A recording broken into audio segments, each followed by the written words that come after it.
শুভেচ্ছা সবাইকে, স্বাগত জানাচ্ছি কোরিয়ান ভাষা শিক্ষা ভিডিও ধারাবাহিকে। আজকে আমরা এ স্বরবর্ণের সাথে বিভিন্ন ব্যঞ্জন বর্ণের মিশ্রণে যে শব্দগুলো তৈরি হয় সেগুলো শেখার চেষ্টা করব।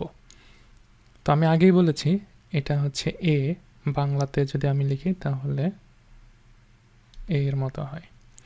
তো দেখে নেওয়া যাক উচ্চারণগুলো কেমন হয়। এ এ কিয়তের সাথে এটা হবে কে, এ, দু 네, নে, 두두두두 대, তে, 르 레, লে, 매, মে, 오 배, ফে, 세, সে, 에, এ, 제, চে, 체, ছে, 개, খে,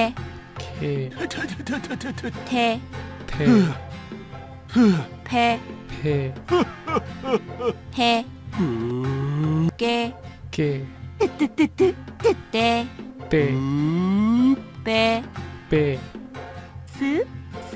세, সে, 제, চে। তো আমরা উচ্চারণগুলো দেখে নিলাম। আজকে এই পর্যন্তই, দেখা হবে আগামী কোনো ভিডিওতে। সে পর্যন্ত সবাই ভালো থাকবেন, সুস্থ থাকবেন। ধন্যবাদ সবাইকে।